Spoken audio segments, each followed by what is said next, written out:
Hey y'all, Rob here with ATX Legal, here with part 4 of the Assault Family Violence Guide for 2023. And in this chapter, I'm going to be talking about the burden of proof. Now, the burden of proof in all criminal cases is beyond a reasonable doubt. The state has to prove that. The defendant doesn't have to prove anything at all. And it's especially important in family violence cases, and here's why. So much of what happens in family violence cases is behind closed doors. A lot of times there aren't any witnesses other than the two people involved.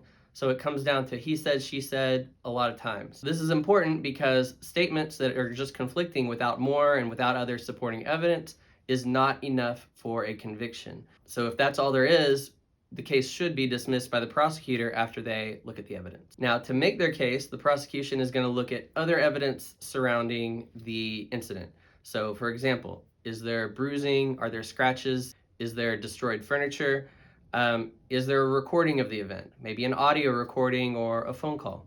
These are other bits of evidence that the prosecution can use to bolster their case. And if those exist, they're going to have a stronger case, and it's going to be a lot harder to deal with from the defense perspective. Now let's look at one of the most important pieces of evidence, which is the complaining witness statement. The complaining witness is just another name for the person who's accusing someone of a crime. Now the police is going to give a lot of weight to the complaining witness's statement. They're going to interview them on the scene, and if they find them credible, most of the time, the person they're accusing is going to be arrested.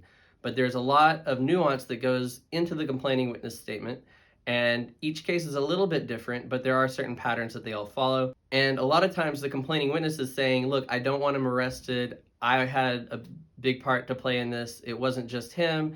Maybe there was self-defense involved, and they're going to be telling the police that. But if they hear that there was an assault that occurred, even if that complaining witness is asking that the person not be arrested, a lot of times it doesn't matter, that person will still be arrested. And even if the complaining witness is adamant that they do want the other person arrested, we have to look at the credibility of the complaining witness. And I don't want to throw anyone under the bus here, but if a person has made multiple accusations, maybe some of them have turned out to be false, maybe they made accusations against multiple people, and this is the long line, and this is the fourth person that they've accused, we really have to look at the credibility of the complaining witness when determining whether their claims have any veracity. And even outside the context of family violence cases, we would look at, do they have any drug history, any other criminal history that would shed some light on their statement and make it seem less credible. Now, if the complaining witness doesn't want to move forward with charges, what we can do is ask them to sign an affidavit of non-prosecution.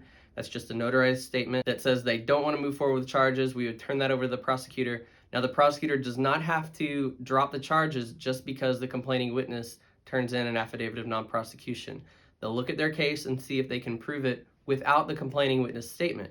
But even if they can move forward, sometimes they'll take the affidavit into account and they will drop the charges on the basis that the complaining witness does not want to move forward. Now, even if they do move forward after receiving that affidavit, a lot of times they're going to be a little less harsh on you. Maybe they'll give you an offer that they weren't offering before, because at the end of the day, the prosecutors are there to serve the community.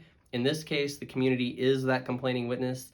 So if she's saying or he's saying, I don't want this to move forward, the prosecutor is going to listen to that, and it is going to make the case easier to handle. But the bottom line when it comes down to burden of proof is that the prosecutor has to prove their case beyond a reasonable doubt.